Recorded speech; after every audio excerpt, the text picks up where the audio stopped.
We're back now with Starbucks under fire. Protests, as you know, breaking out after two black men were arrested. We're going to speak with Starbucks CEO in a moment, Kevin Johnson. But first, ABC's Lindsay Davis is in Philadelphia, where more protests are planned. Good morning, Lindsay. Good morning, Robin. A few minutes ago, we had about a dozen protesters outside of the Starbucks here, but because of the driving rain, they're now inside, conducting essentially a stand-in. The video has now been viewed more than 9 million times. Two black men sitting at a table inside the Starbucks and arrested.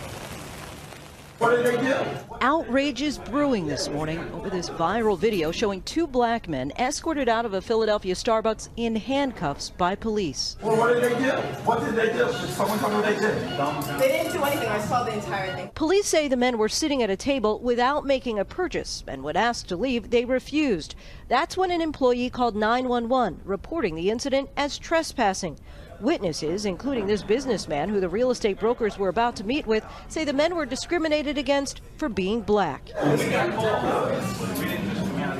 What did they get called for? Because there were two black guys sitting here meeting me. I sat in there the other day for an hour and no one asked me to order anything or leave. These guys were being totally calm. They've never raised their voices. They never made any, physical motions or anything. They were just regular guys sitting there. But Philadelphia's police commissioner says his officers did everything by the book. These officers did absolutely nothing wrong. They followed policy. They did what they were supposed to do. Anger is boiling over on social media with the hashtag boycott Starbucks. Comedian Kevin Hart is blaming the local branch, saying this is not a boycott Starbucks situation. This is horrible management. The manager on duty was wrong. It's that simple. Starbucks is now apologizing, saying the video is not representative of our Starbucks mission and values. The basis for the call to police was wrong. You can and should expect more from us. No charges have been filed. Those two men have since been released, and they now have attorneys. Robin. All right, Lindsay, thank you very much. And Starbucks CEO Kevin Johnson joins us now exclusively from Philadelphia. Mr. Johnson, first of all, thank you very much for wanting to come on and speak with us this morning about something that a lot of people saw and are scratching their heads. And I know that you have said that you want to have a more of an investigation. So is there anything more that you know this morning about how and why this happened? Well, good morning, Robin. First of all, I'll say the circumstances surrounding the incident and the outcome in our store on Thursday were reprehensible. They were wrong. And for that, I personally apologize to the two gentlemen that visited our store. Now, certainly, it's my responsibility to understand what happened and what led to that and ensure that we fix it.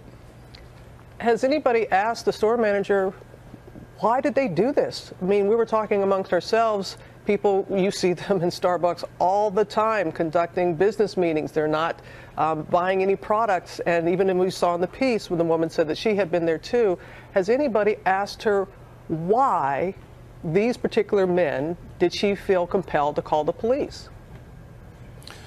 Well, Robin, certainly with 28,000 stores around the world, different regions put in some slightly different guidelines in how they handle certain situations. In sort of reviewing this case, the guidelines that they had in place indicated a certain set of scenarios in which the police were to be called.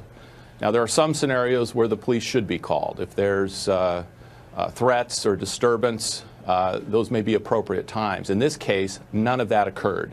It was completely inappropriate to engage the police.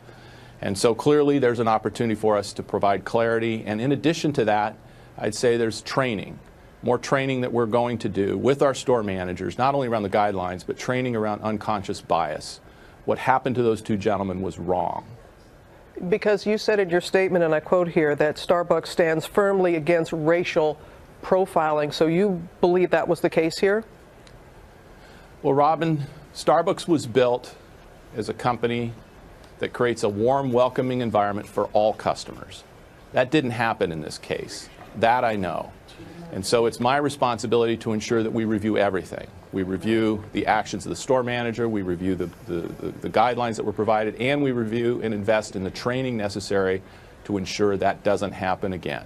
And that's what we will hold ourselves accountable to. I'm sorry, sir.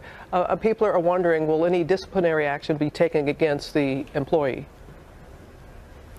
Well, while I know it's easy for me to say and point blame to one person in this incident, my responsibility is to look not only to that individual, but look more broadly at the circumstances that set that up, just to ensure that this never happens again.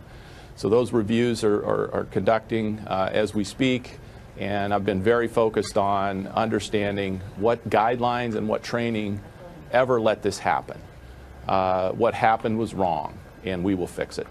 The two gentlemen who were arrested have yet to speak publicly about this, but you have made it clear that you really want to have a face-to-face with them to apologize. What exactly do you want to say to them, sir? Well, Robin, first of all, I reached out and we made contact with the representative of the two gentlemen, and I'm hopeful that while I'm here in Philadelphia, I'll have a chance to meet with them face-to-face. First, I'd like to apologize to them in person. And I'd like to have a dialogue with them so that I can ensure that, that we have the opportunity to really understand the situation and show some compassion and empathy for the experience they went through. And finally, as we're working to solve this, I'd like to invite them to join me in finding a constructive way to solve this issue. Good to hear that. Make it a teachable moment. Kevin Johnson, thank you very much for your time this morning, for your remarks. We appreciate it very much, sir. Take care. Thank you. Thank you.